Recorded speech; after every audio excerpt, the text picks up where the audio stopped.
Clint Tynert. Dan Colson. Thanks, guys. Let's go ahead then and move on to the minutes from July 16th. Hopefully everyone's had a chance to review those. Mr. Chairperson, I, Gary Israel, make a motion that we accept the minutes as presented for the Planning Commission and Board of Zoning Appeals for July 16th, 2024. Thank you, Gary. We have a motion to approve the minutes from July I second. and a motion from Dave. All those in favor, please say aye. Aye. Motion passes. Let's move on then to committee and staff reports and potential development reports. No updates to report. Nothing to report? Correct. Okay. All right, well, let's get into the agenda then. Item 5.1, which is the preliminary plat at Meadowbrook. Staff want to weigh in on this one? So yes, this would just be the next phase of development for the Meadowbrook subdivision. To orient you, this would just be to the east of the current development. The existing road would hook around to the east, and then one would be that next road they'd be building off of. This single parcel property is about 34.5 acres and is currently vacant. It's currently zoned Ag 40 under the Butler County zoning classification.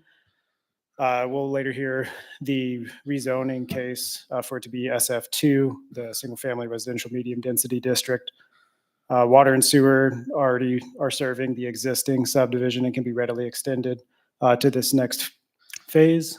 We've reviewed the preliminary and final plats, provided comments to the applicants pertaining to some of the naming conventions, and they were able to turn those around quickly. And I believe that the applicant is here if you have any questions. Okay, good. The applicant care to make any comments? No comments? Okay. Committee members have any questions? None. No. We've seen this one already, so.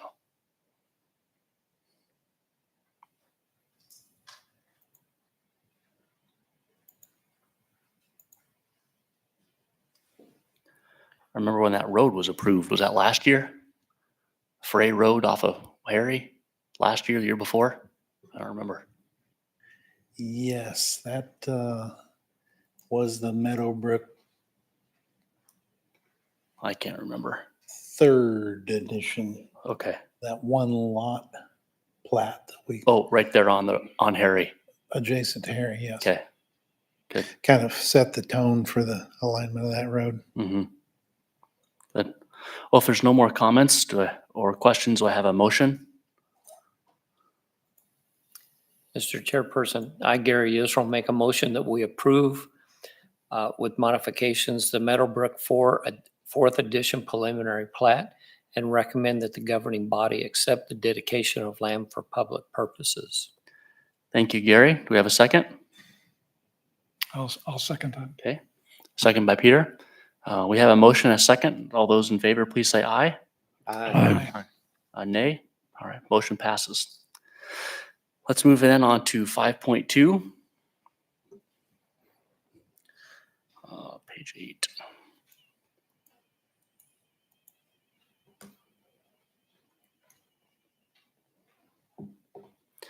I now call agenda item 5.2, which is a public hearing on case number SUB-PRE-24-0002. We would like to welcome everyone interested in this hearing and lay out a few ground rules. It's important that you present any facts or views you have as evidence so that an informed recommendation can be made by the Planning Commission to the governing body for their final decision.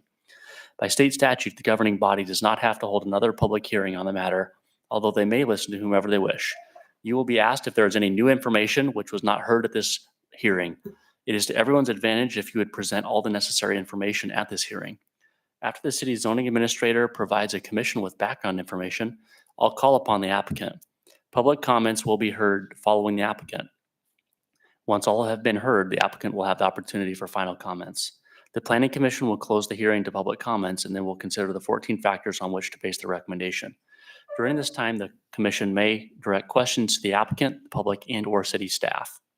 You should be aware that the Planning Commission can recommend that the site be platted or replatted if necessary. and that a site plan may be required for approval. You should be aware that any uses permitted outright in a district by the regulations can receive a zoning permit. Furthermore, if the applicant chooses to describe various features of their development plans, the city can only enforce those provisions which are covered in city and/or city codes. Anyone wishing to speak must be recognized by the chairperson and give their name and address. Please use the podium and speak clearly so that your comments can be recorded for inclusion into our minutes. Before we proceed with the hearing, I'll ask the commission members if any of them intend to disqualify themselves from participating in this case because they or a relative own property in the area of notification or have any conflicts of interest. No. None. None. Official notice for this hearing was published in the City of Andover Municipal website on July 27th, 2024, and notices were mailed to the applicant and 15 real property owners of record in the area of notification on July 26, 2024. The record shows that at least 20 days have elapsed between the publication and mailing dates and the hearing date. Unless there's evidence to the contrary from anyone present, I will declare that proper notification has been given. Although we do not encourage such communications, I will ask the commission if any of them have received any ex parte verbal or written communications prior to this hearing which they'd like to share. None. Okay. I now call upon the city zoning administrator to provide us with a report on this case. The subject property in this instance is currently zoned MF1. The long and short of this is this PUD would accomplish rezoning this lot to the MXR multiple family mixed residential district. Beyond that, the PUD plan would remain a single lot with a drainage easement that you can see that runs through the middle and through the southern portion. It would contain two potential access points from South Archer Drive to the west and another from East Concord Road to the north. Water and sewer for the subject properties are currently served and would continue to be served by the city. Thank you.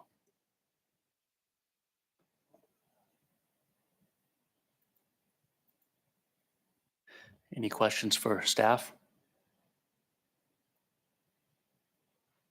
No. Okay.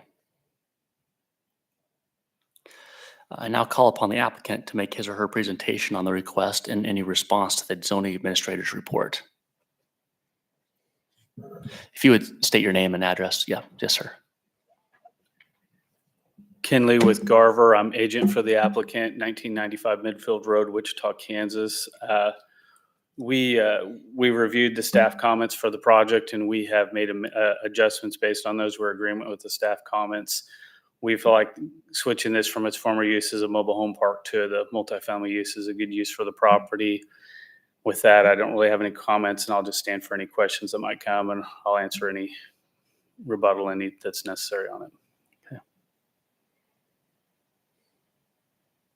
Any questions for the applicant? Okay. No, this was an item that was brought up in subdivision last week, and we went over a lot of things. And if they've met all the requirements requested by staff, then I think we've answered all the questions then. Yep.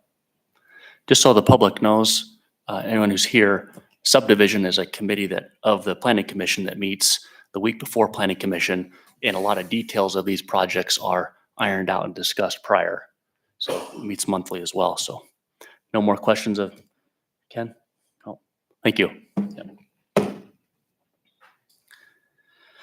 Are there any members of the public that like to speak on this case? Yep, if you would come up to the podium so we can hear you and make your name and address, that'd be great. I'm Jerry Lemons. I live at 329 South Archer Drive, which is across the road from this. I own property at 325. Talking multifamily, is this going to be like houses, apartments? What are we talking about over there? What is proposed for this? Staff speak to that. The site plan that we've been presented for this is for a group setting of duplexes. Duplexes. Okay. Kind of answers what was going on. I was just hoping it wasn't a big apartment complex going across the road from me. Understand. Thanks for coming. Yep. Anybody else like to speak? Yep. Well, Ashley, good to see you. Ashley Blackie, 329 South McCandless. My property is just east of there. Still concerned about drainage on the detention pond. What is the discharge rate of that? Is that in 24 hours, 48 hours, or what? The other question I have, if we are changing it to a mixed use, their building heights are 45 foot, which is a 4-story building. Let's say you're building duplexes now, but 10 years down the road, he sells it and somebody else comes in, wants to tear it down and put a 45-foot apartment building there. What's gonna happen? Are you gonna allow me to put a 45-foot privacy fence? I think their minimum is a 6-foot maximum height on a privacy fence. So I think a lot of these neighbors aren't wanting to look at something like that. The other thing on your comprehensive plan for the 10 years, you're showing that you're single family all the way around there. And this piece of property is going to stick out. And your map that you have also doesn't show that a whole lot. Your properties on the west, Archer, are all single families. The property to the south is single families. The properties to the north are single families, and to the east. So that's something to take into consideration. That out is on that detention pond. Where is it? Is there outflow on that, or is there is that a retention pond? Would staff like to comment on some of those items that have been discussed? Probably the majority of those the applicant should address. Okay. Yeah. We'll let the applicant come up and address those in a moment. I mean, right now, what I can see is that detention pond's draining on private property. Sure. Thank you. Of Thanks. course. Any other members of the public at this time? No. Yep. Come on up.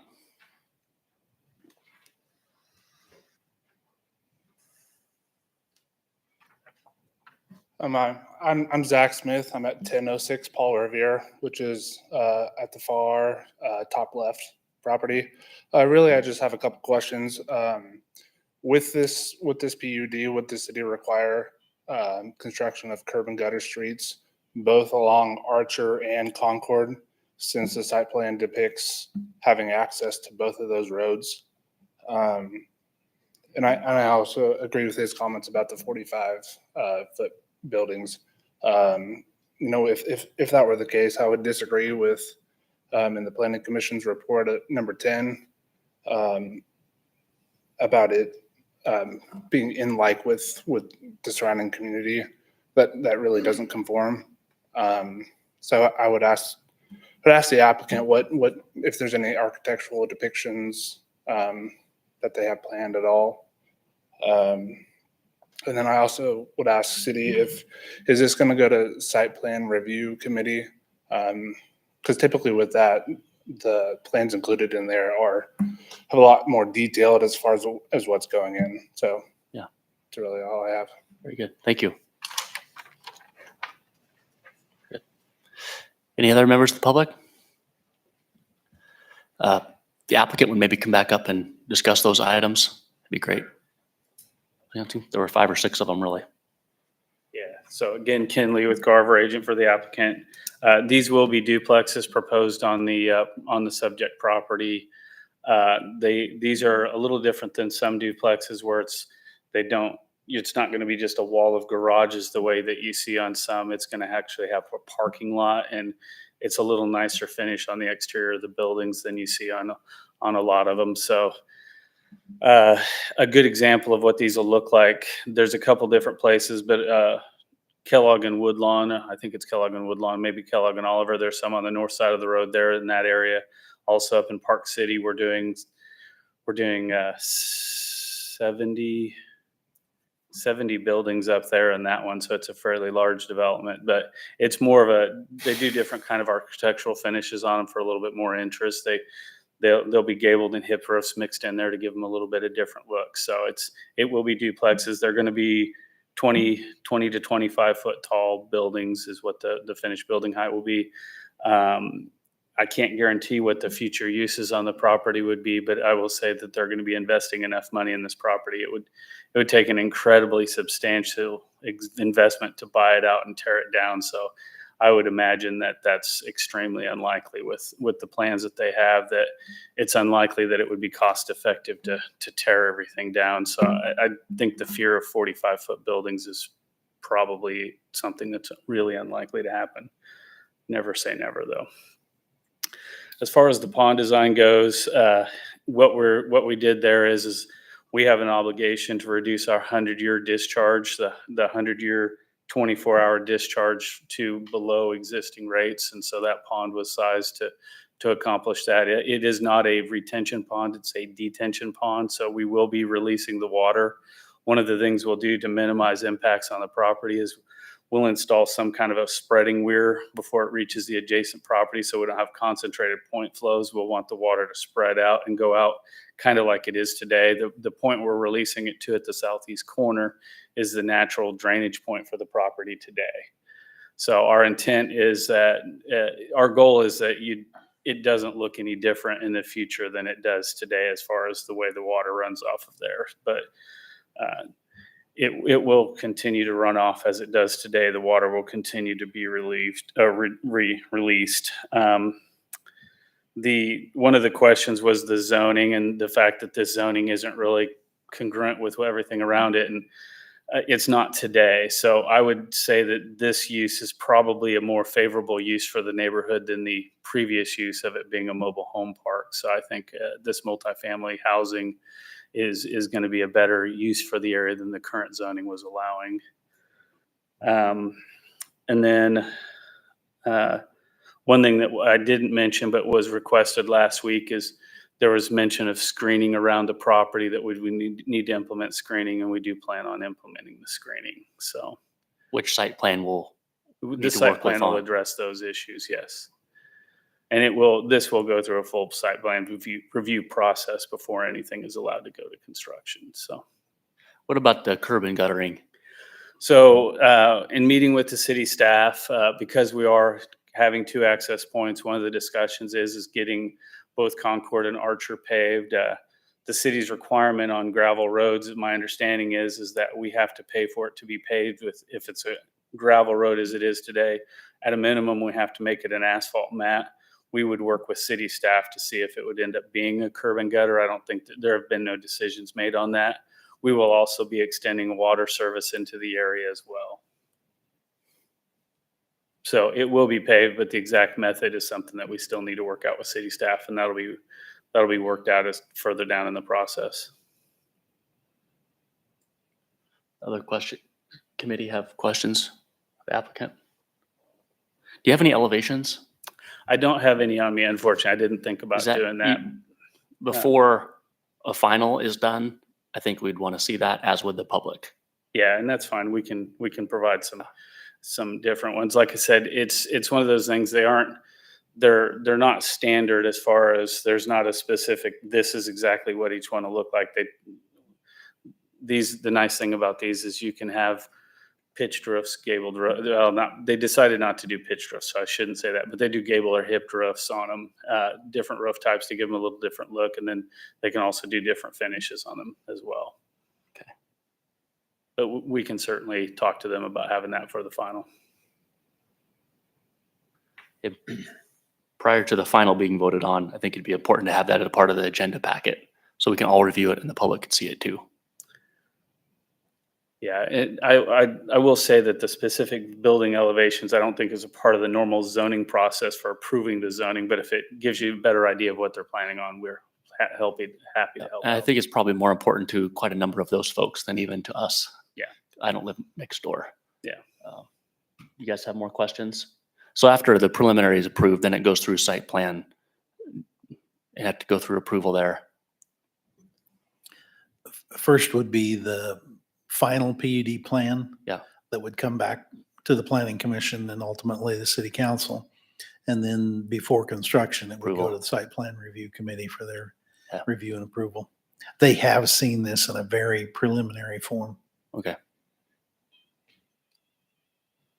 And staff, what would be the maximum height of building that could be allowed with the zoning that we're looking at? The current bulk regulations are 45-foot maximum height. Okay. The existing zone would allow a 35-foot maximum height,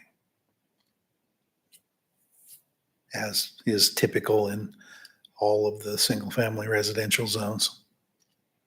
So are you saying the drainage drains to the southeast corner right now, according to Yeah. this map? Yeah, all of the drainage current goes to that southeast corner, except for maybe some very small peripheral at the edges, but in general, the site drains to the southeast corner. So will the elevation on the south and east side be such that it will flow over evenly? To So help answer some of their questions, have or a- to the south more, or? We'll have an outlet structure, and I haven't got the specific point, but it'll be somewhere near that southeasterly corner of the pond. And then we'll also put a spreading weir along that property line. Again, the goal there is we don't want to have a concentrated flow that starts eroding the other property. So we'll take a couple different steps and put those in place to limit the likelihood of issues.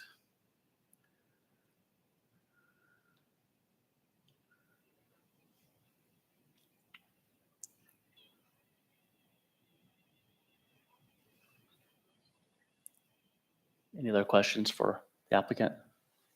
Gary? I'm just trying to remember, if we talked about curb and gutter at our subdivision meeting.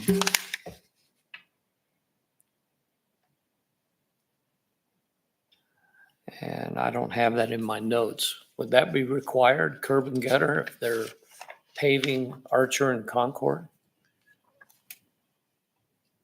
With the Heritage Mixed Use Project, we paved Archer Road from Highway 54 to Founders Parkway intersection with curb and gutter. And we would anticipate that curb and gutter would continue to the north.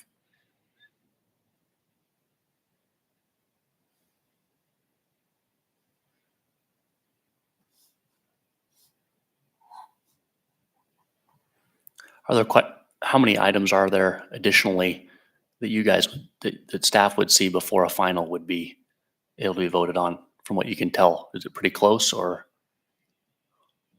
I think they're very close to having the details they need.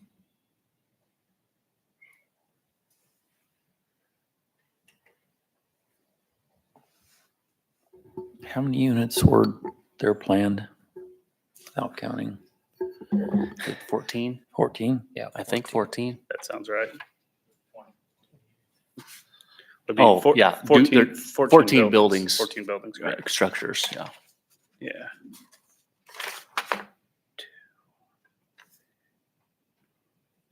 And that Yeah, would be 14. one occupant on the first floor and a second occupant on the second floor, as opposed to side by side? Correct.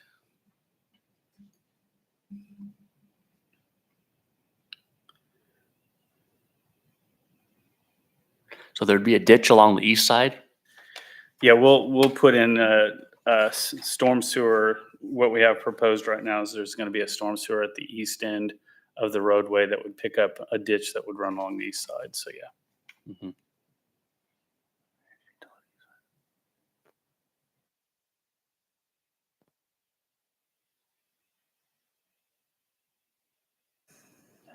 Any other questions for the applicant? Oh, Can I ask a follow-up question to the gentleman from the audience? sure. Why don't you, Ken, go ahead and have a seat, and then is the gentleman in the plaid? Yes, Okay, that's Ashley, Mr. Plackey. thank you. I just wanted to ask how you felt after hearing the drainage. Oh, there's still concerns. some more, there's more questions. Okay, Yeah, I mean, you're talking, as far as traffic, that's another thing, was you're talking 120 people on that, on Archer and Concord, so. Far as drainage, Now, so with the road being paved, are we putting in storm sewer for the road? How is the road gonna drain? I mean, I think we need to know that before you can proceed with, because that all ties into this whole project here. Staff want to speak to that? I don't know that we have all of the details to talk about a storm sewer design for a road project yet. It would just meet the city's standards. Yeah, because I can show you how flooded my backyard gets. And it goes to his property and it gets to about 4 feet from his house. And I think some of that would be eliminated if you maintain the ditches a little bit more. All the way down Concord. If you want pictures, I got pictures if you want to see them. Thank you. I believe so. No, that's not. That's. I'm not sure what that is. One other thing, he's showing arrows draining back towards the ditch, and that's not the case. It's going east and then south.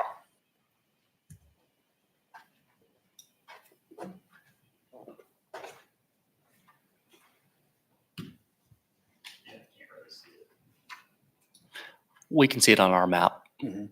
Yeah, Peter was just mentioning it. We're just looking at it. Yeah, those arrows are on the south and the east, facing west and north, and they should go the other way. Would you like to speak, sir? Yes, sir. Okay, if you'd state your name and your address. Greg Fickham, 339 South McCandless.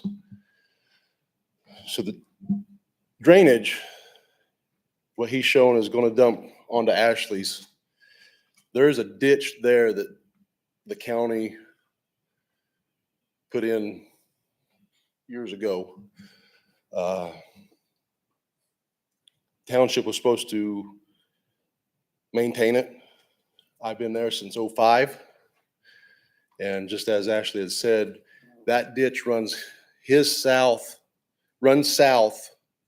on the east side of his property. It hits my property, makes a 90-degree turn, goes over 20 yards, makes a 90-degree turn to the south. I see that. Okay. That ditch pretty much ends in my yard. So if and or when we get a substantial rain and he's got that pond there and they're letting it water loose, who's responsible for my driveway 10 years from now? Yeah. What we're seeing here is not showing the ditch, where it starts, where it ends. Well, where it starts, yes, not where it ends. My biggest concern is I've had water over the years 4 or 5 feet from my foundation. What's going to happen when we do to get that substantial rain again? Mm-hmm. Yeah. Thank you. Thank you, Greg. Mr. Chairman, I think the key here is that a final drainage study hasn't been done yet. And that study will have to be done, and the developer would have to be held to the city standards to use detention to detain the water to the rate of flow at its current condition. So even though there are parking lots and roofs added, the rate of runoff off of the site would have to be at or below what it is today. Now, we can't cure all the ills of the past 200 years, but we can hold this applicant to do his part.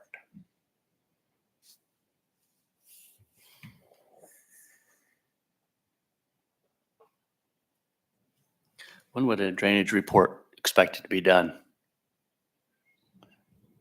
That would be turned in with the final PUD Yeah, plan. that's what I thought. The plan you have before you is very conceptual. Yeah. Does the applicant have any comment there? If you'd step back up and explain what the, yeah.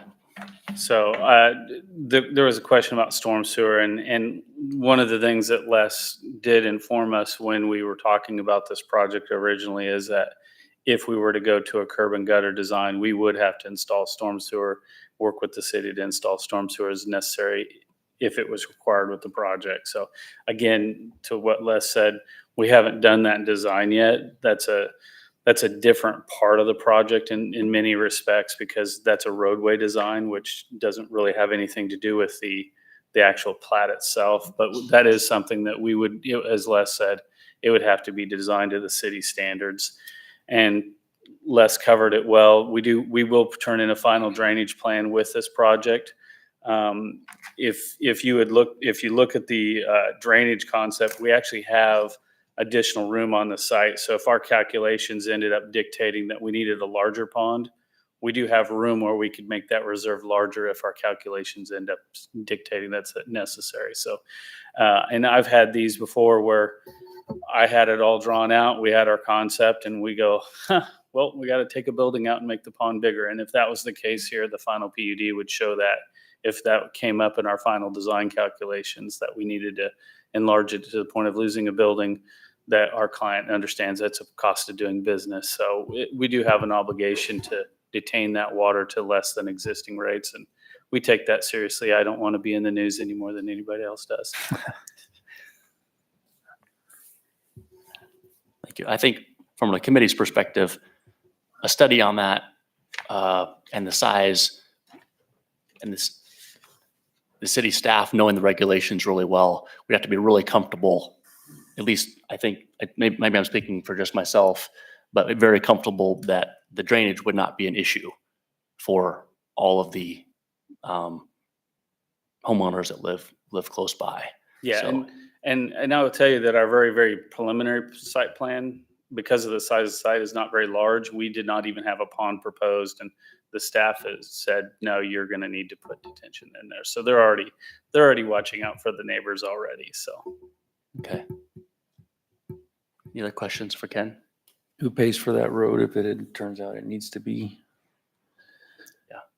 Yeah, we'll put up petitions with it. If it gets full paving, my understanding is the city might participate a little bit in the cost if it goes past a certain point. Particularly, there's some stuff, some paving to the south that is not adjacent to our property. Our client would want to have some assistance on that in particular. If we're paving property or road that doesn't benefit them directly, it benefits others. But yeah, in general, we'll be putting up petitions for the majority of the cost of the project. Will this drainage plan or study also take into account property adjacent to it? Because it appears the arrows are moving in the wrong direction. Yeah, and I need to revisit the drainage concept that was put together for it. I'll revisit those comments on it. But yeah, we'll take into account if there's any water that comes from off site into our property that we need to convey. We'll certainly look at that as far as a part of our design. It's pretty routine. Most of the water here on the offsite areas is carried in the ditches and doesn't run through this property necessarily, but we'll look through that and verify that. That's always part of the final plan. So you're saying there could be quite a bit of work that's needed yet here? Well, it's standard work. It's what we always do. It's nothing special. It's just the normal process between preliminary and final. Yeah.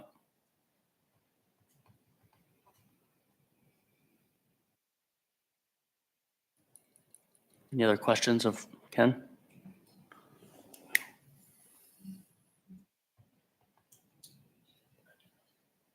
Go ahead. Oh, you do not? Okay, I thought you said you did. Gary? Question for staff. If a motion is made to approve this preliminary PUD, can we put on there the condition that the final drainage study has to be done, or is that just part of the deal? That's standard issue. Yeah. It has to be done. So if this is approved, pretty much all the issues we've discussed have to be ironed out before any approval will be done. All of them. Nothing can be built with this approval of a preliminary. Yeah.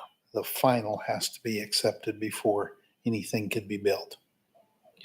I just wanted the audience to know that there are things in place that we don't have to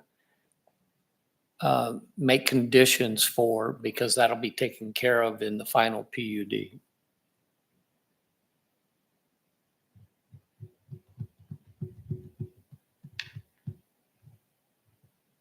And I know that in the subdivision committee, we talked a lot about the comprehensive plan and how things are going to be changing along Kellogg, and that the comprehensive plan does talk about how the neighborhoods, the possibility of those neighborhoods changing over the next few years.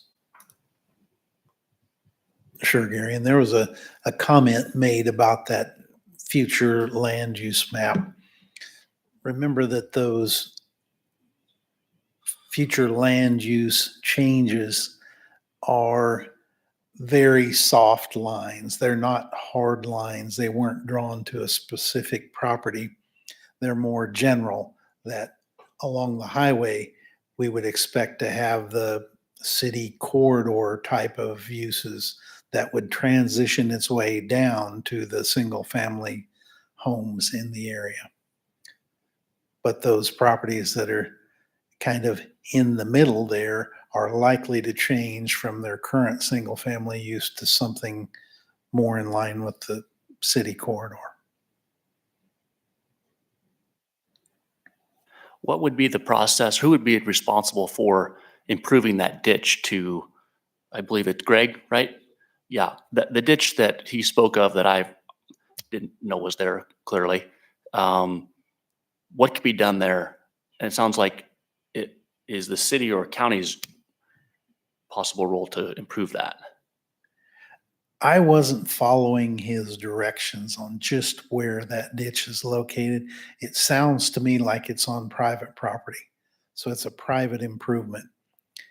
If the township did some improvements at some point, they probably really didn't have authority to be working on private property without a drainage easement being dedicated.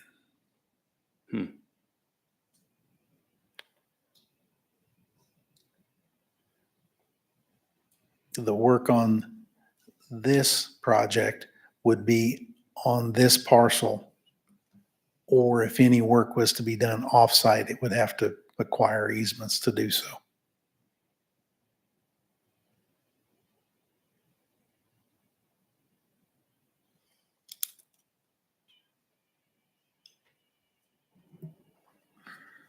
You know, you have that drainage right through the center of the property on one of these depictions. Mhm. And I'm wondering if there was a reason for that. You're talking about the That's what we're storm sewer talking line that we about, have running through drainage. the middle? Yeah. Yeah, we're gonna. Utility easement and the drainage. Yeah, so the reason why we're just, it's efficiency of use. We're gonna do an inverted crown on that parking lot and run the water in the center. So we don't have water ponding up by people's cars. So it just pulls the water out of the parking areas and into the center of the roadway. And then that'll run to the west and then down into the detention pond. Correct. We'll run it through there in storm sewer, correct. And that'll run underground or overground. The runoff from the site will be released over the ground into that, like you said, the existing ditches and that into that southeast corner there. The water will be released above ground there, but we'll have to build up our site enough to accommodate that as well. So. Right. Okay. Thank you. Yep.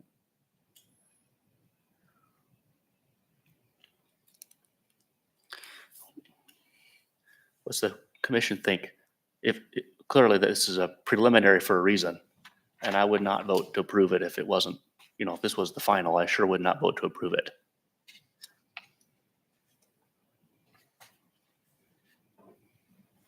I would agree with that. But are we, with the understanding that there's a lot to be ironed out and we're far from approving a final. Do we approve it as a preliminary so we can get to the step and get everything that's needed? I think that's a logical next step. Yeah, I feel like there are steps in the process for a reason. And staff's very well educated on all those steps. And I feel confident in, approving a preliminary PUD just to get to the next step. Those steps are there for a reason. We're still gonna go through them.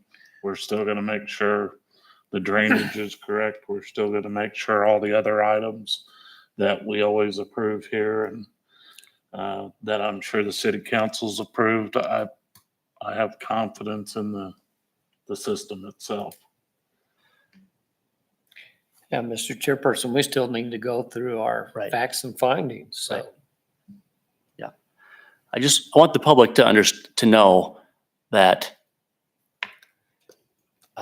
we take this very seriously in your comments, and we want it to be right also. If I lived right next door, I'd have all the same questions you guys would. I'd have all the same concerns.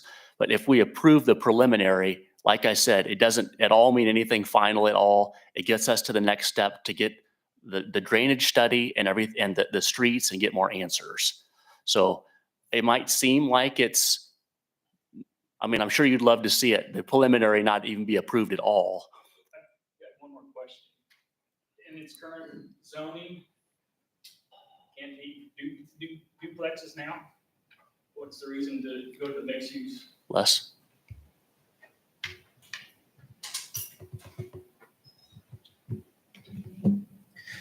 I believe it's currently zoned MF1, which would allow duplexes. Because we did it back in 2019. Correct. The reason I believe that Ken's here on behalf of his client is for a little bit higher density in the MXR district.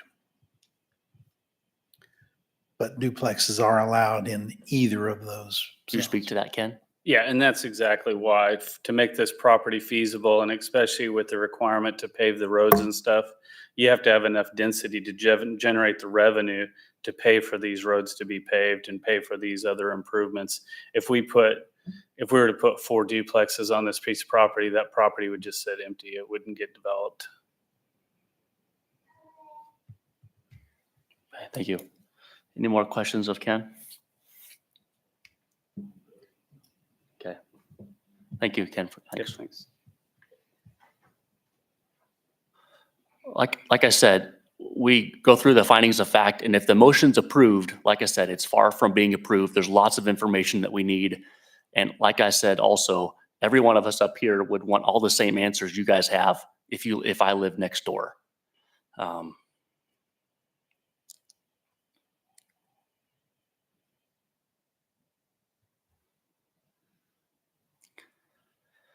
The Planning Commission will now deliberate the request. There are 14 factors which the commission must consider in order to make findings and ultimately a recommendation.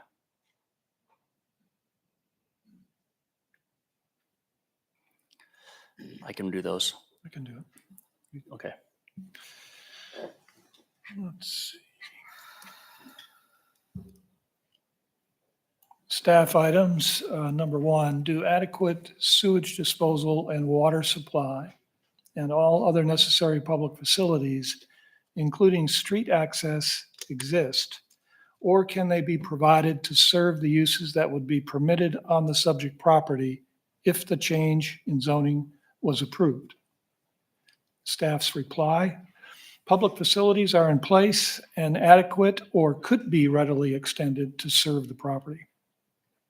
Number 2, if the zoning change request was approved, would the subject property need to be platted or replatted or have in lieu of dedications made in order to provide needed rights-of-way, easements, building setbacks, or access control? Staff, the subject property would need to be platted during the PUD process. Number 3, if the zoning change request was approved, would the subject property need a screening plan for existing or potential uses? The response: screening would be required due to the zoning districts of adjacent zoning districts as specified in the site plan review standards of the Andover UDM. Number 4, what fact-based information in support or in opposition to the requested zoning change has staff received? None at this time. Number 5, if there has been an error in the application of the zoning regulations to the subject property, would the requested zoning change correct the error? Staff: no error is known to exist. Number 6, how suitable or unsuitable is the subject property for its current zoning? Staff: the property is suitable for its current zoning. Concur. Concur. Concur.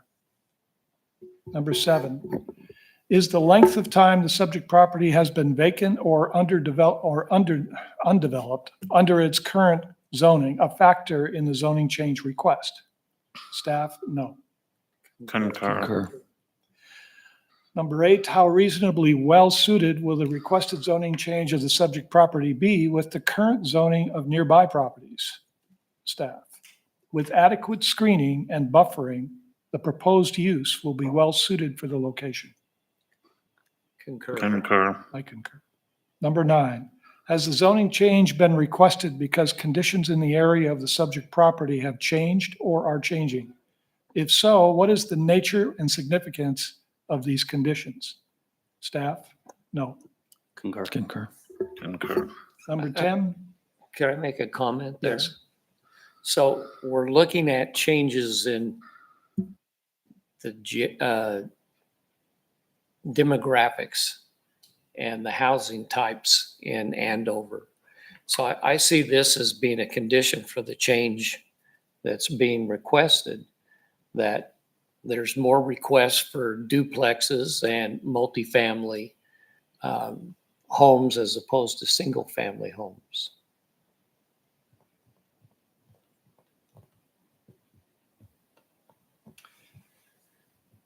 number 10. Noted. Yeah.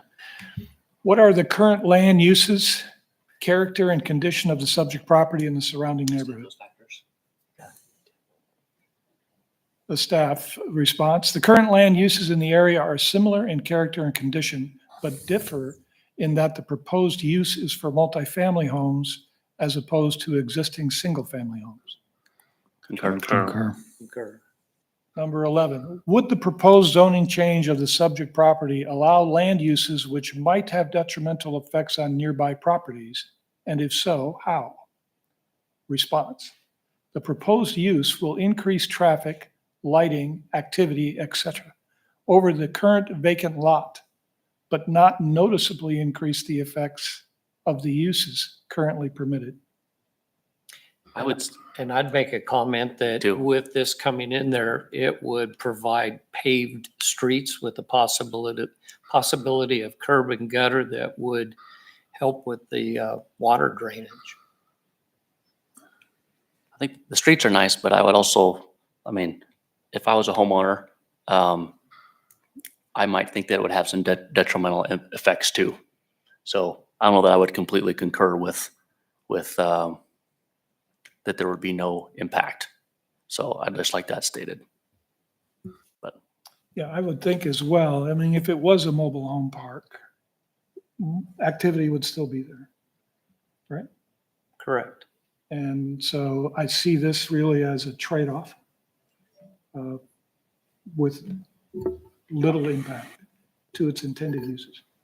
Yeah, as the applicant has said, if there's fewer duplexes, then there probably nothing be done about the roads. But because they're going to have a little bit higher density, more people there, then they can justify paving the roads and putting in curb and gutter. What was that, Les? And public water. So there is a trade-off between them, and I With think- the parking lot that big, what are the lighting requirements going to be for that? Is that going to be somewhat more commercial type lighting, or is it going to be? Because it's a residential property, the lighting would be limited in height, but it would still be required to meet the minimum lighting levels. But those are all downshaded type lights that light what's below the light and don't cast off of the property. As opposed to an apartment complex, these are duplexes. They would be more like a home street lighting, right? Sure, those are details that the site plan review committee will get into. Sorry to interrupt. Number 12. First of all, did we agree as a council on number 11? Yeah, we've got our, We just kind of Comments made comments placed about in it, there. basically. Yeah. Number 12. How would the requested zoning change conform with the city's comprehensive plan and other adopted master plans and policies? Staff. The comprehensive plan suggests a traditional neighborhood place type, but is also at the transition area with the city's corridor place type. A high-density housing option would be appropriate here and conform to the comprehensive plan. Concur. Concur. 13, do any professional persons knowledgeable on conditions that affect this zoning change request have information or recommendations to provide which would be helpful in its evaluation? Staff. Staff supports the proposed zoning change. Concur. Concur. And number 14, how would the potential loss in value or hardship imposed on the applicant compare to the relative gain to the public health, safety, and welfare if there is a change from the current zone to the requested zone? Staff. No detriment to the public health, safety, and welfare is perceived. Any changes in light, traffic, or noise can be sufficiently mitigated with adequate screening and buffering. Concur. Concur.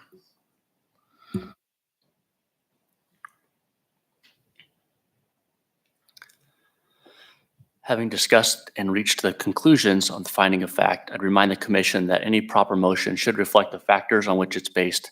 And if approval is recommended, the consideration should be given to any conditions that might be attached. Is there a motion to either recommend approval, modification and approval, or disapproval of the motion?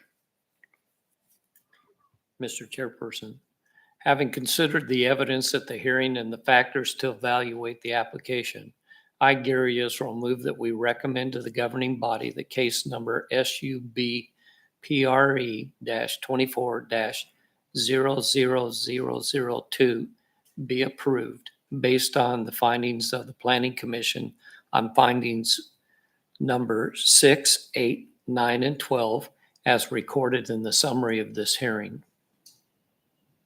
We have a motion. Do we have a second? I'll second. Second. We have a motion and a second. All those in favor, please say aye. Aye. Aye. Motion, opposed, nay. Motion passes. This case will be forwarded to the governing body with the Planning Commission's recommendation and a letter summary of the hearing for consideration at the regular meeting on September 24th, 2024. The recording of this hearing will be retained for at least 60 days after the final determination is completed on this case. Protest petitions against the case but not directed to the commission's recommendations as such may be received by the city clerk for 14 days after tonight, September 3rd, 2024 at 4:30 p.m. If there are any properly signed protest petitions with accurate legal descriptions from the owners of record of 20% or more of the total real property owners within the official area of notification, both inside and outside of the city, and not counting public streets or right-of-way or specific statutorily excluded property, then such a change shall not be passed except by a 3/4 vote of all members of the city council. I just want to mention to the public again that we understand what you're saying. And again, just because this is preliminary, we'll want to make sure that everything's taken care of. So as we will, when the information comes, we'll study it. I encourage you all to come and study it as well. So, yes, Ken. I just wanted to comment, this is actually going to come back to you again before it goes to the city council. Yeah. Oh, absolutely. Yeah. It had to be the final has to come back and be approved, and it'll be all the information will be posted just like all of you hopefully were able to access it online or however you saw it all. All of it will be available, And, again, it'd be, Ken, if you could include some elevations, that'd be excellent. The drainage study, streets, there were 6, 7, 8 questions that if I was the homeowner, I'd make me feel better too. So I just want you guys to know that I hear you and we take it seriously too. So you mentioned, I think it was a certain amount of people around notified. My notification came from Ashley. And my problem with it is the drainage ditch ending on my property as is right now. Sure.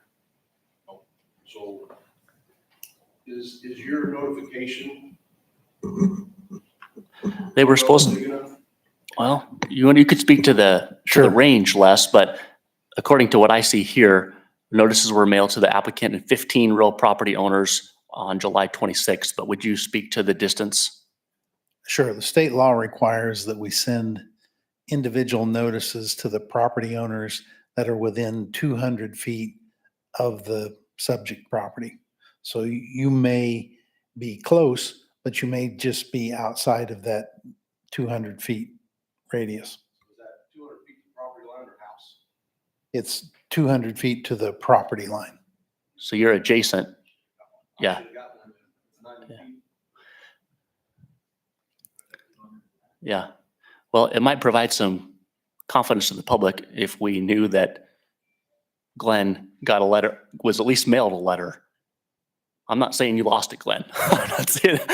I'm not trying to say that at all, but So, He called me last night at, what, 7:30? oh, I believe you. so the way the law looks at this scenario, even though this property owner didn't receive that notice in the mail, he's here at the hearing tonight, so he's received notice. Sure. Well, I'm not trying to say something's legal or not legal. I think it was probably mailed and nothing deceitful happened. It probably got lost or something is what I'm saying. Glenn, I'm not trying to say you lost it. Yeah. I'm not blaming anybody. No. I'm not getting one. I'm asking what. Sure, and those records come from the County Register of Deeds.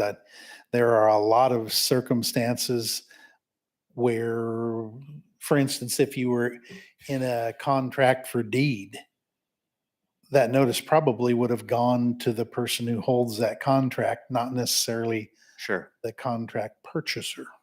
Sure. Sure. If you would step back up, Ken. Yeah, thank you. Just so everybody understands the process, the city does require it. And actually what we do is we actually always use security title and we give them the legal description of the property. And then they do a certified list that we then provide to the city. So we don't prepare that list ourselves. The city doesn't prepare it. It's done by a third party. So there's objectivity to it and make sure that it's missed. If somebody didn't receive it, I can look through it. We can look through that list and see if there's an error on the part of security title that it wasn't included by accident. But that's what we do. We don't look it up. The city doesn't look it up. We actually pay security title to do that work. So and it's a certified list that we receive from them. Okay, So thanks, just so Ken. you know. Mr. Chairperson, I appreciate you all coming. Yeah, I do too. We have so many cases where people never show up. And then later on, there's a complaint, but they never came. So I do applaud all of you for coming this evening and sticking around, to participate in it as citizens of Andover. So thank you. Yeah. Well, I guess we got to move on. And I guess those who aren't involved in the other ones can leave if you feel like it. Or stay. You're Yeah. welcome to stay. Thank you all for coming. All right, let me get through this 100 pages on the next one. Let's see here. Okay. Here we go. I now call agenda item 5.3, which is a public hearing on case number Z-824-0002, We'd like to welcome everyone interested in this hearing and lay out a few ground rules. It's important that you present any facts or views that you have as evidence so that an informed recommendation can be made by the Planning Commission for the governing body for their final decision. By state statute, the governing body does not have to hold another public hearing on the matter, although they may listen to whomever they wish. You will be asked if there's any new information which has not been heard at this hearing. It is to everyone's advantage if you present all the necessary information at this hearing. After the city zoning administrator provides the commission with background information, I'll call upon the applicant. Public comments will be heard following the applicant. Once all have been heard, the applicant will have an opportunity for final comments. The Planning Commission will close the hearing to public comments and then consider the 14 factors on which to base the recommendation. During this time, the commission may direct questions to the applicant, the public, and/or city staff. You should be aware that the Planning Commission can recommend that the site be platted or replatted if necessary, and that a site plan may be required for approval. You should be aware that any uses permitted outright in a district by the regulations can receive a zoning permit. Furthermore, if the applicant chooses to describe various features of their development plans, the city can only enforce those provisions which are covered in zoning and other city codes. Anyone wishing to speak must be recognized by the chairperson and give their name and address. Please use the podium and speak clearly so that your comments can be recorded for inclusion into our minutes. Before we proceed with the hearing, I'll ask if the commission members, if any of them intend to disqualify themselves from participating in this case because they or a relative own property in the area of notification. No. None. Official notice for this hearing was published on the City of Andover Municipal website on July 27, 2024, and notices were mailed to the applicant and 24 real property owners of record in the area of notification on May 26, 2024. The record shows at least 20 days have elapsed between the publication and mailing dates and the hearing date. Unless there is evidence to the contrary from anyone present, I will declare that proper notification has been given. Although we do not encourage such communications, I will ask the commission if any of them have received any ex parte, verbal or written communication prior to this hearing which they'd like to share. None. I now call upon the City Zoning Administrator, Les Mangus, to provide us with a report on this case. Oh yeah, taking this one as well, Vance. So in this case, the applicant is seeking to amend the zoning district classification, which is currently under the Butler County zoning classification, to develop their site for a vehicle transportation business. Of note, this applicant has also gone through the annexation process and is concurrently also working on preliminary and final plats. The proposed site is outside the extent of the comprehensive planning area as well as even the 54 corridor study, but the applicant is doing his due diligence to ensure that once that development comes out his way, he's prepared for it. He's conferred with staff to make sure that he's prepared for that. The property is currently served by Rural Water District Number 5 and served by Evergy. And the applicant is here this evening if you have any further questions. All right. Very good. And I'll call upon the applicant to make his or her presentation on the request and in response to the zoning administrator.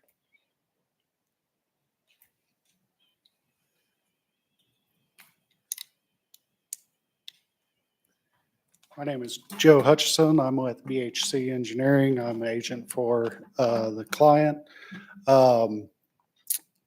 So basically the intention here is our client owns a transport company and he's looking to build a parking lot on about the middle of the property there that'll be served off of Meadowlark Road.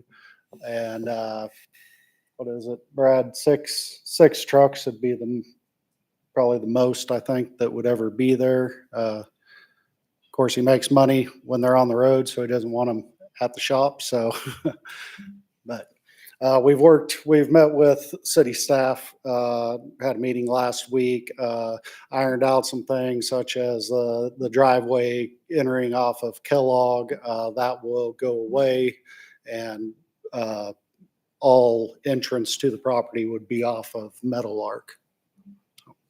Are there any other questions or anything?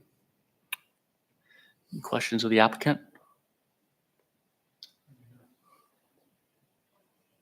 I appreciate y'all working with city staff to get things kind of ironed out before it comes to us. These guys are good to work with.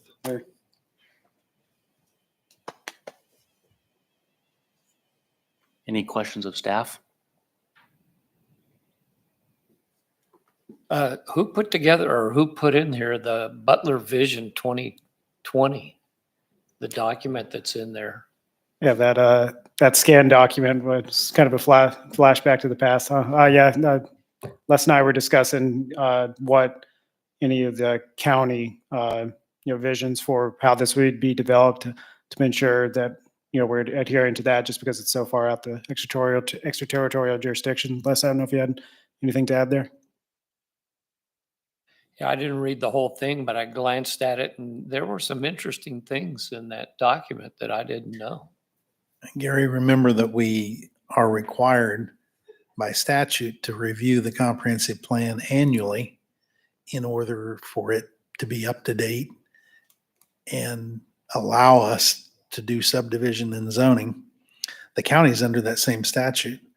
And as far as I know, they've not updated that comprehensive plan since that date. They're currently soliciting for a consultant to upgrade their comprehensive plan. We pointed that out to them a year or so ago, and they've taken those words to heed, and they're going to put together a new and more up-to-date plan. Thank you. Good. Any members of the public like to speak on this case?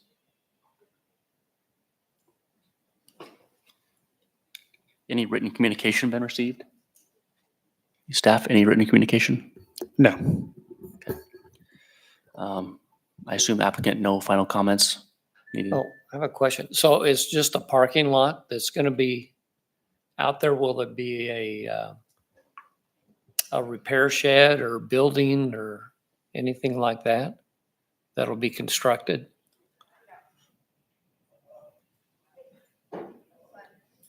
Sorry to make you come back up, but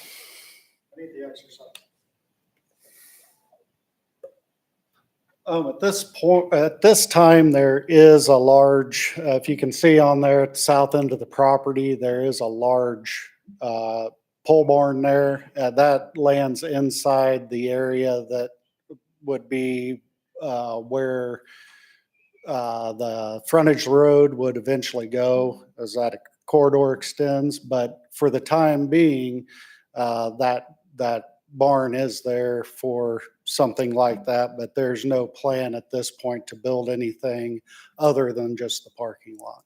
okay. Thank you. Thank you. Anything else? No.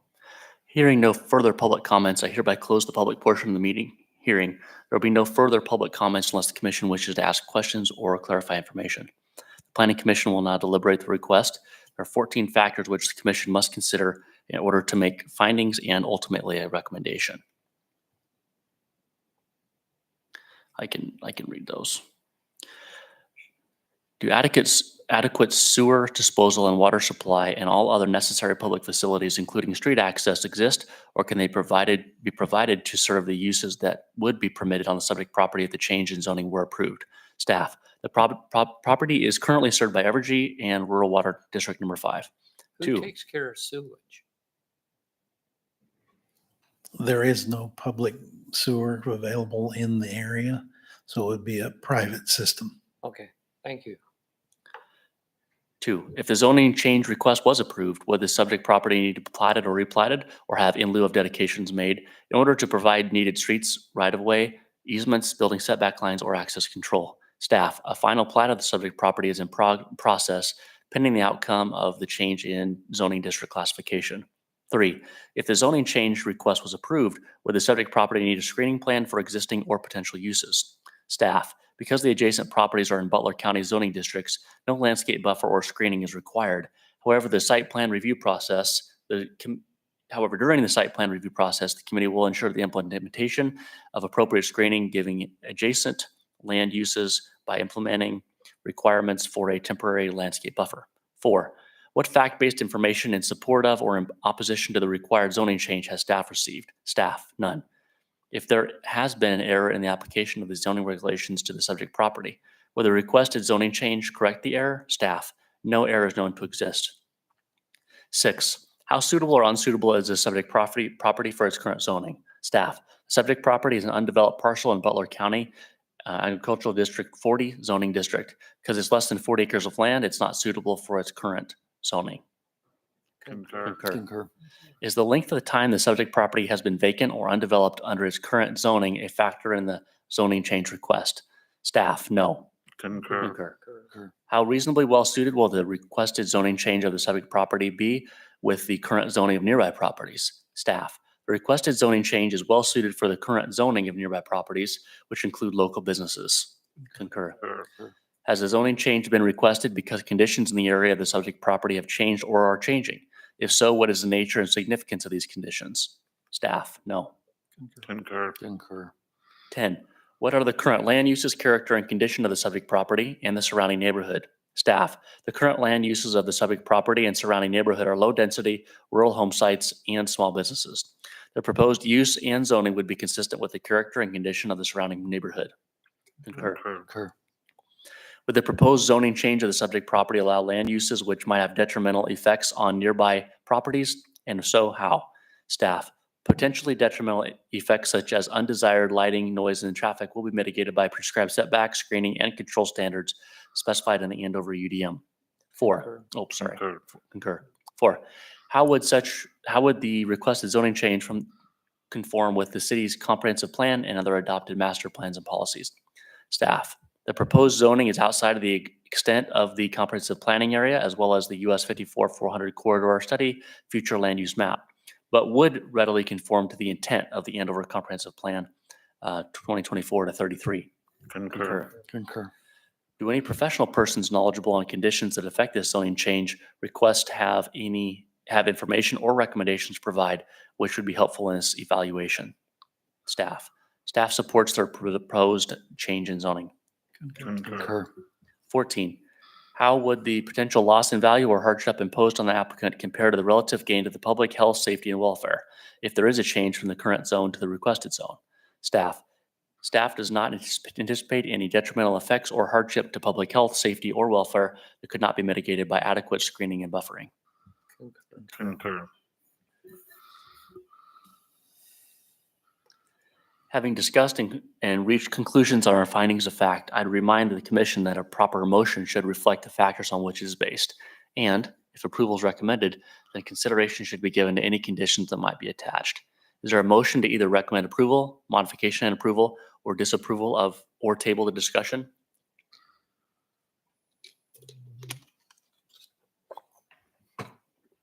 Mr. Chairperson, having considered the evidence at the hearing and the factors to evaluate the application, I, Gary Israel, move that we recommend to the governing body that case number Z-A24-0002 be approved based on the findings of the Planning Commission on findings number 6, 8, 10, 12, and 13, as recorded in the summary of this hearing.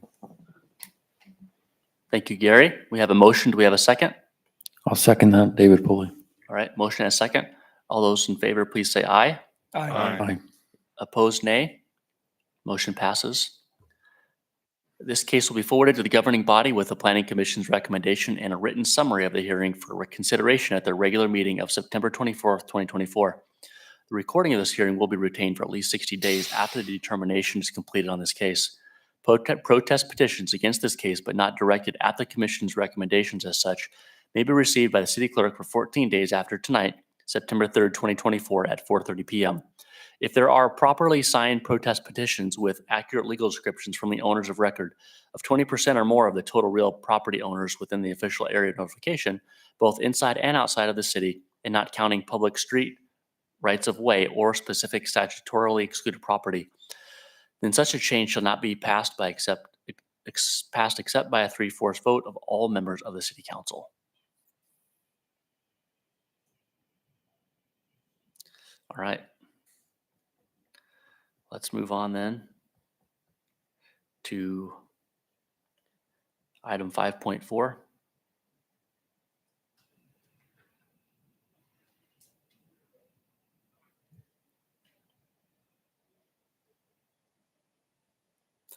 I now call agenda item 5.4, which is a public hearing on case number Z-824-0003.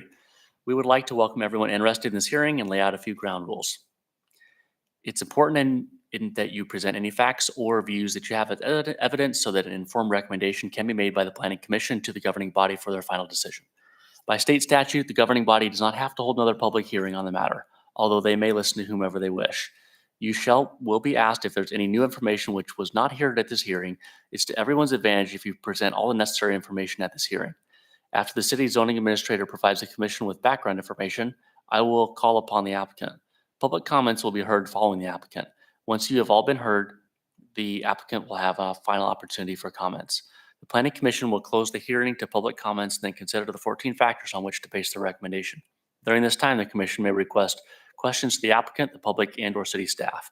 You should be aware that the Planning Commission can recommend that the site be platted or replatted if necessary, and that a site plan may be required for approval. You should be aware that any uses permitted outright in the district by the regulations can receive a zoning permit. Furthermore, if the applicant chooses to describe various features of their development plans, the city can only enforce those provisions which are covered by zoning and other city codes. Anyone wishing to speak must be recognized by the chairperson and give their name and address. Please use the podium and speak clearly so that your comments can be recorded for inclusion into our minutes. Before we proceed with the hearing, I'll ask the commission members if any of them intend to disqualify themselves from participating in this case because they or a relative own property in the area of notification or have any conflicts of interest. No. None. Official notice for this hearing was published on the City of Andover Municipal website on July 27, 2024, and notices were mailed to the applicant and 40 real property owners of record in the area of notification on May 26, 2024. The record shows that at least 20 days have elapsed between the publication and mailing dates and the hearing date, unless there's evidence to the contrary from anyone present. I will declare that the proper notification has been given. Although we do not encourage such communications, I will ask the commission if any of them have received any ex parte verbal or written communications prior to this hearing which they'd like to share. No. I now call on the city zoning administrator, Les Mangus, to provide us with a report on this case. Thank you, Vance. So as we saw with the previous agenda item 5.1, this would just be the action to amend the zoning classification for this parcel. As we stated before, this would just be the next phase for the Meadowbrook subdivision. It does conform with the Andover Comprehensive Plan 24 to 33 with the traditional neighborhood place type. Andover Sewer and Water Services could readily be extended to the property, and Evergy serves the electric utilities for this property. The applicant is also here if you have any further questions. Thank you. Any questions so far? No. I'll now call upon the applicant to make his or her presentation on the request and response to any of the zoning administrator report.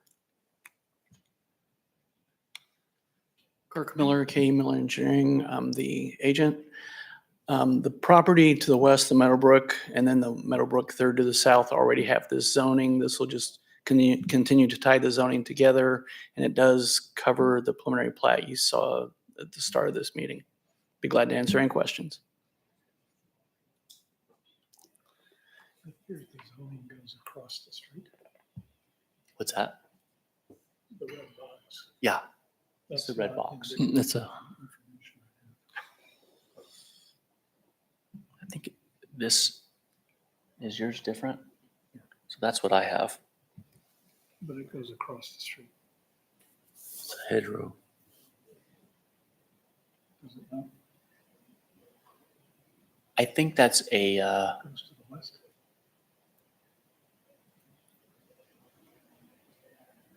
Peter was asking about the red and yellow line. That's the city limits, right? Isn't that, I think that's what you're looking at? Well, I'm looking at the red box, which I'm trusting is the property in question. On this particular map, it extends further west. Oh, I follow what you're saying. Yeah, on our material here, it shows the western boundary of the northwest corner, that tree row there, whereas that map shows continuing over to Meadowhaven Street. So is that must be, We discovered an error in that map at the last hour on Friday that we needed to add that area that's just to the north of the existing Meadowbrook neighborhood, That probably to catch the street so it can be Yes. curved around. such that the street can be looped around. Okay, I understand. It was part of the legal description. Connor had just mapped it I follow you. wrong. Good catch, Good Peter. catch. Good catch. That is different.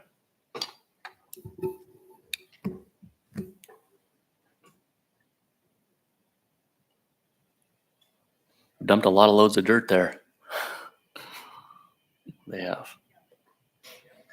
All right. Any questions? Sorry. It's okay. Leave you standing there. Any questions of the applicant anymore? No, this was in subdivision last week, right? No. No? Okay. I think that's it. Thank you. Appreciate Thank it. you. Any more questions of staff?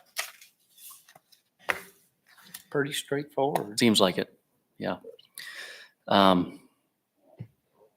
Any members of the public who'd like to speak?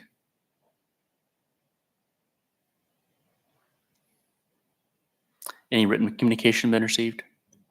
None. Okay. I assume no final comments by the applicant needed? Okay. Hearing no further public comments, I hereby close the public portion of the hearing. There will be no further public comments unless the commission wishes to ask questions or clarify information. The planning commission will now deliberate the request. There are 14 factors which the commission must consider in order to make findings and ultimately a recommendation. You want me, Dan, you want to read those? Go for it.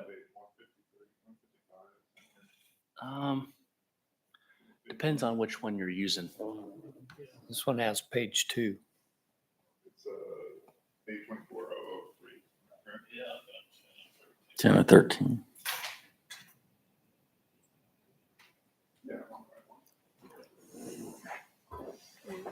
Staff items. Number 1, do adequate sewage disposal and water supply and all other necessary public facilities, including street access, exist, or can they be provided to serve the uses that would be permitted on the subject property if the change in zoning were approved?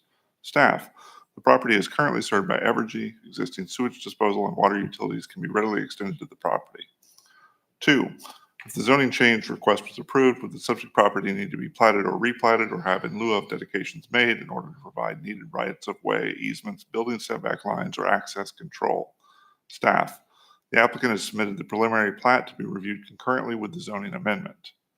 3, if the zoning change request was approved, would the subject property need a screening plan for existing or potential uses? Staff, because the surrounding properties are either used for agriculture, not annexed into Andover or zoned to SF2, a screening plan would not be required.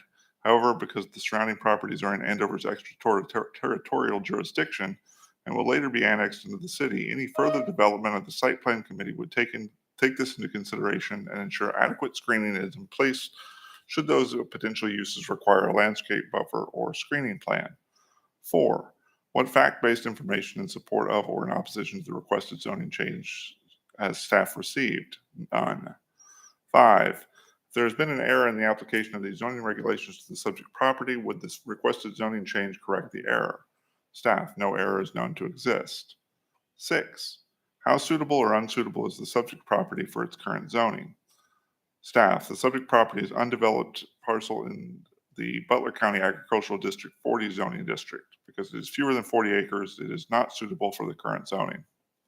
Concur. Concur. 7, is the length of time the subject property has been vacant or undeveloped under its current zoning a factor in the zoning change request? Staff, no. Concur. 8, how reasonably well suited will the requested zoning change of the subject property be with the current zoning of nearby properties? Staff, the requested zoning change is well suited for the current zoning of nearby properties. Concur. 9, has the zoning change been requested because conditions in the area of the subject property have changed or are changing? If so, what is the nature and significance of these conditions? Staff, no. Concur. 10, what are the current land uses, character, and condition of the subject property and the surrounding neighborhood? Staff, the current land uses of the subject property and surrounding neighborhood are low to medium density home sites. The proposed use and zoning would be consistent with the character and condition of the surrounding neighborhood. Concur. 11, would the proposed zoning change of the subject property allow land uses which might have detrimental effects on nearby properties, and if so, how? Staff anticipates no detrimental effects from this requested zoning change. Concur. Concur. 12, how would the requested zoning change conform with the city's comprehensive plan and other adopted master plans and policies? Staff, the requested zoning change would conform with the city's comprehensive plan 2024-33 by serving as the projected traditional neighborhood place type that is depicted. Concur. Concur. 13, do any professional persons knowledgeable on conditions that affect this zoning change request have information or recommendations to provide which would be helpful in its evaluation? Staff supports the proposed change in zoning. Concur. Concur. 14, how would the potential loss in value or hardship imposed on the applicant compare to the relative gain to the public health, safety, and welfare if there is a change from the current zone to the requested zone? Staff does not anticipate any detrimental effects or hardship to public health, safety, or welfare if there is a change to the subject property to the requested use. Concur. Concur. Concur. Mr. Chairperson, I do have a question. Staff, oh, I just lost mine.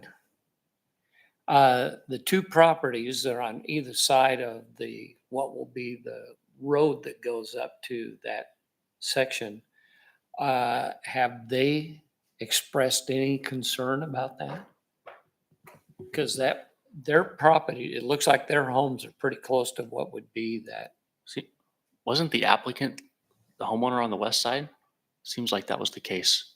The applicant owned that property when it was zoned and platted several months ago. Since that time, they've sold the property. The property owner adjacent to the southeast came to those zoning hearings and expressed some concern, but all of this roadway is on the applicant's property. And there was an adequate 70-foot road right-of-way left for future development with this preliminary plat in mind. Okay, thank you. Having discussed and reached conclusions on our finding of fact, I'd remind the commission that any proper motion should reflect the factors on which it's based. And if approval is recommended, the consideration should be given to any conditions that might be attached. Is there a motion to either recommend approval, modification and approval, disapproval, and or table the discussion? Got a motion, anybody?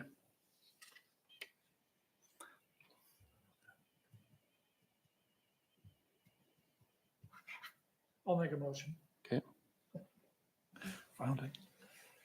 Having considered the evidence at the hearing and the factors to evaluate the application, I, Peter Fox, move that we recommend to the governing body that case number ZA24-003 be approved based on the findings of the Planning Commission on findings 6, 8, 9, and 12, as recorded in the summary of this hearing.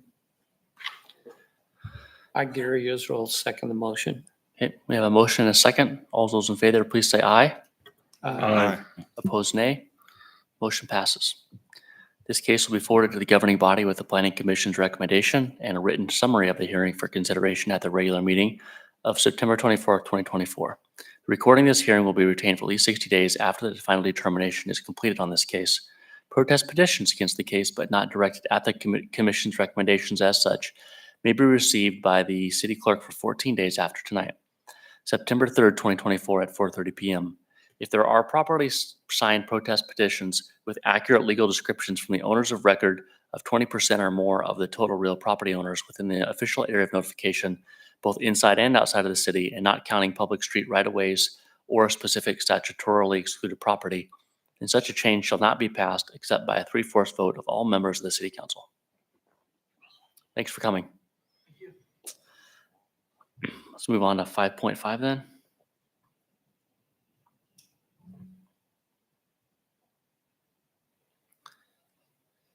I now call agenda 5.5, which is a public hearing on case number Z-824-0005.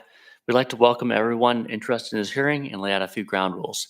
It's important that you present any facts or views you have as evidence so that an informed recommendation can be made by the Planning Commission to the governing body for their final decision.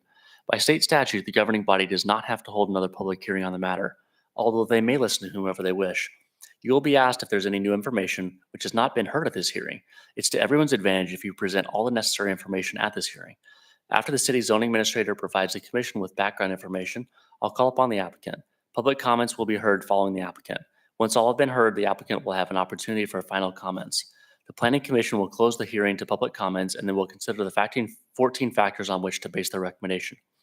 During this time, the commission may direct questions to the applicant, the public, and/or city staff. You should be aware that the Planning Commission can recommend that the site plan be platted or replatted if necessary, and that a site plan may be required for approval. You should be aware that any uses permitted outright in a district by the regulations can receive a zoning permit. Furthermore, if the applicant chooses to describe various features of their development plans, the city can only enforce those provisions which are covered in zoning and other city codes. After anyone wishing to speak must be recognized by the chairperson and give their name and address. Please use the podium and speak clearly so that your comments can be recorded and the inclusion in our minutes. Before we proceed in the hearing, I'll ask the commission members if any of them intend to disqualify themselves from participating in this case because they or a relative own property in the area of notification or have conflicts of interest. None. None. Official notice for this hearing was published on the City of Andover municipal website on July 27, 2024, and notices were mailed to the applicant and 28 real property owners of record in the area of notification on May 26, 2024. The record shows at least 20 days have elapsed between the publication and mailing dates and the hearing date. Unless there is evidence to the contrary from anyone present, I'll declare that proper notification has been given. Although we do not encourage such communications, I will ask the commission if any of them have received any ex parte, verbal, or written communications prior to this hearing which they'd like to share. None. None. I'll now call on the city zoning administrator, Les Mangus, or whoever on staff to provide us with a report on this case. The applicant in this case wishes to amend the zoning district classification for, again, the eventual development of US 54. The applicant has gone through the annexation process and intends to later sell the property to a developer pending the zoning amendment. Because the subject property, again, is in that transition area between city corridor and mixed residential place types that we are projecting in our comprehensive plan, we would ultimately find this to be a appropriate zoning classification for the parcel. It's currently served by Evergy and Rural Water District number 5. Thank you. Any questions, staff? City sanitary sewer too? Thank you. Anything else? I'll now call upon the applicant to make his or her presentation on the request. Nobody? All right. Any members of the public that'd like to speak? Yes, ma'am. Would you come up and state your name and address?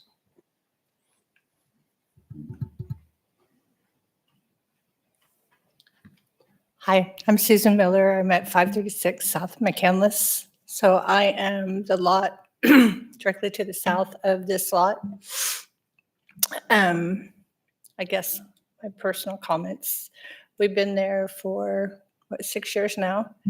So between Butler County not mowing and taking care of the ditch, and the water backs up all at our house because it can't get down to Kellogg. And then the overgrowth of that property, since Butler doesn't require you to mow or take care of your yard. I've got poison ivy from trying to cut back all the overgrowth. Snakes are constantly in the yard now. There's feral cats over there because there's a big pile of concrete that the cats are living underneath. So I guess my question is, who would be the developer that's coming in right next to us? And if there's going to be a privacy fence between us and the developer, or we don't know. Speak to that, Les. That's a lot of questions. This is a speculative zoning case. So as far as we know, there is no developer. This is the property owner. We understand it's in an estate and they're just speculating in order to put the property on the market. It is now annexed into the city of Andover. So those complaints about weeds, grass, feral animals, junk piles can be turned over to our code enforcement department. We have the authority to enforce now. That's awesome. So are we annexed in as well? You are not. We're not. Only this subject property petition for annexation. They requested it, basically. Okay.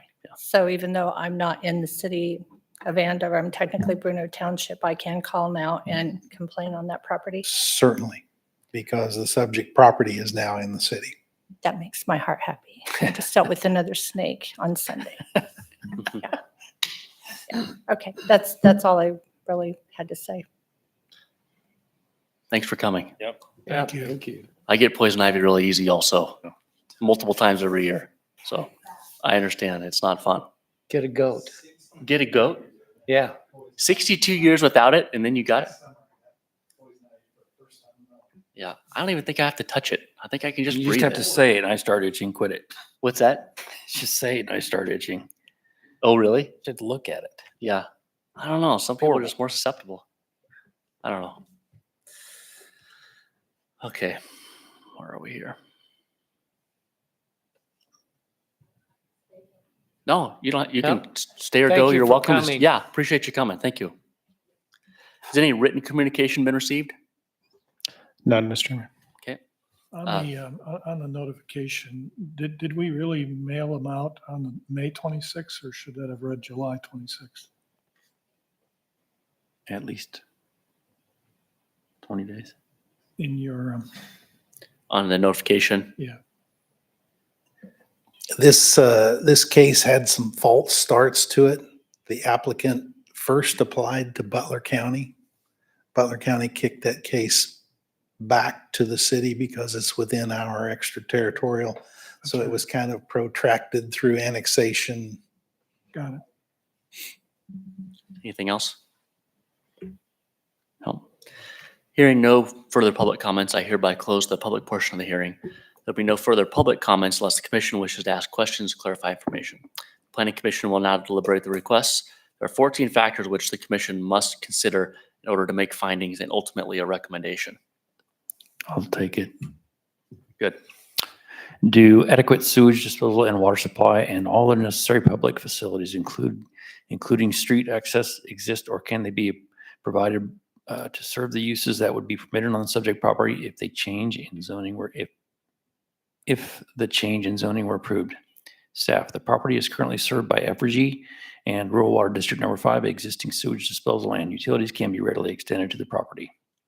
2, if the zoning change request was approved, would the subject property need to be platted or replatted or have in lieu of dedications made in order to provide needed rights of way, easement, building setback lines, or access control?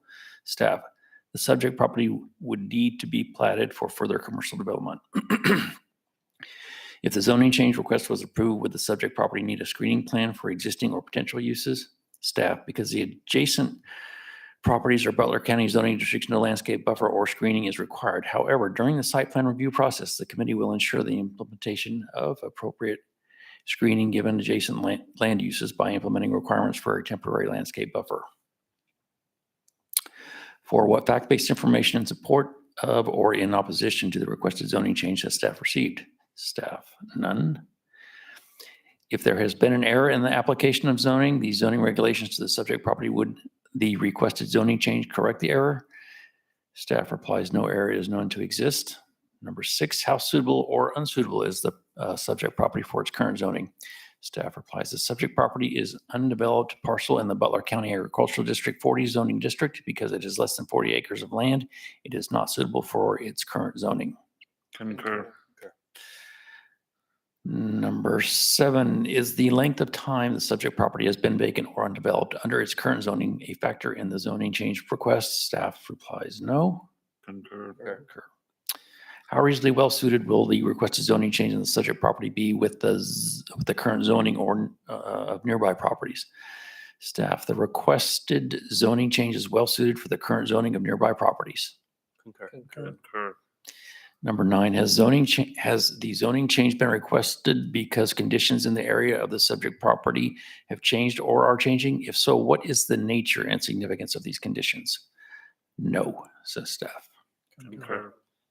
Number 10, what are the current land uses, character and condition of the subject property and the surrounding neighborhood? The current land uses of the subject property and surrounding neighborhood are low-density rural home sites and commercial uses to the west and north. The proposed use and zoning would be consistent with the character and condition of the surrounding neighborhood. Concur. Number 11, would the proposed zoning change of the subject property allow land uses which might have detrimental effects on the nearby properties? And if so, how? Staff, potentially detrimental effects such as undesired lighting, noise, and traffic will be mitigated by prescribed setbacks, screening, and control standards specified in the Andover UDM. Concur. Number 12, how would the requested zoning change conform with the city's comprehensive plan and other adopted master plans and policies? Staff, the requested zoning change would conform with the city's comprehensive plan 2024 to 2033 by serving as a transition between the city corridor and mixed residential neighborhood place types that are depicted. Concur. Number 13, do any professional persons knowledgeable on conditions that affect this zoning change request have information or recommendations to provide which would be helpful in its evaluation? Staff replies, staff supports the proposed change in zoning. Concur. Number 14, how would the potential loss in value or hardship imposed on the applicant compare to the relative gain to the public health, safety, and welfare if there is a change from the current zone to the requested zone? Staff replies, staff does not anticipate any detrimental effects or hardship to public health, safety, or welfare that could not be mitigated by adequate screening and buffering. Concur. Having discussed and reached conclusions on our finding of fact, I'd remind the commission that a proper motion should reflect the factors on which it's based. And if approval is recommended, the consideration should be given to any conditions that might be attached. Is there a motion to either recommend approval, modification and approval, disapproval, or table the discussion? I have a question first. Sure. Earlier, we thought that the property was served by city sanitary sewer. But later we said that it can be easily connected to it, which means the property today is not necessarily served. There are no structures on the property currently. Okay. There is a city sanitary sewer line adjacent. Okay, I just wanted to be clear on that.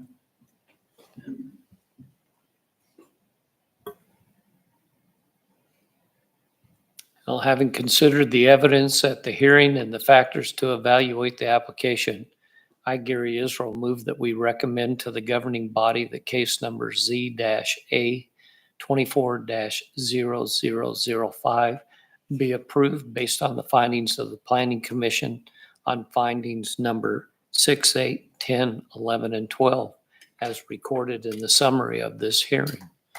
Thank you, Gary. Do we have a second? Hi, Dan Colson, second. Good. Second by Dan. All those in favor, please say aye. Aye. Aye. Opposed, nay. Motion passes. This case will be forwarded to the governing body with the Planning Commission's recommendation and a written summary of the hearing for consideration at the regular meeting of September 24, 2024.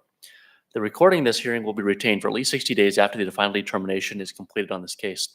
Protest petitions against this case, but not directed at the Commission's recommendation as such, may be received by the city clerk for 14 days after tonight, September 3rd, 2024 at 4:30 p.m. If there are properly signed protest petitions with accurate legal descriptions from the owners of at least 20% or more of the total real property owners within the official area of notification, both inside and outside of the city, and not counting public street right-of-ways or specific statutorily excluded property, then such a change shall not be passed except by a 3/4 vote of all the members of the city council. All right. Member items? From subdivision, was a permit ever granted to the individuals who tore down the house on North Andover Road? Was that taken care of? I know Cell and DJ are working on getting that demolition contractor licensed so that a permit can be issued. Okay. So they just tore it down without a permit? Right on Andover Road. It's so awesome.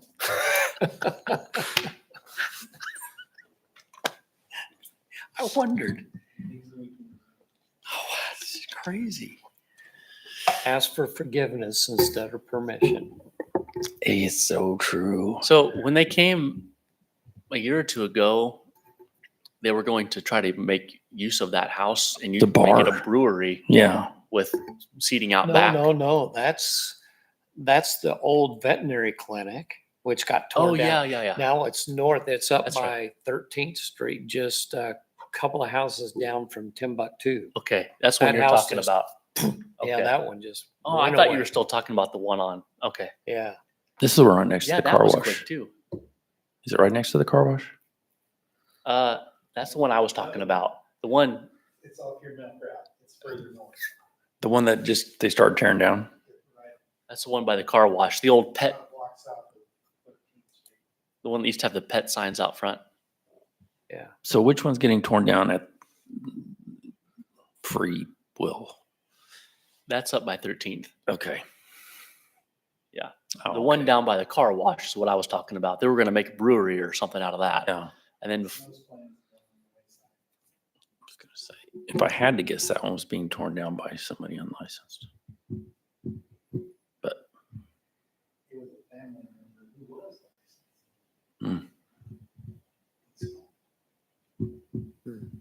yeah. Butler County will be calling you. What's his name? Toby? Do you know Toby at Butler County? About a lot split. Any other member items? No?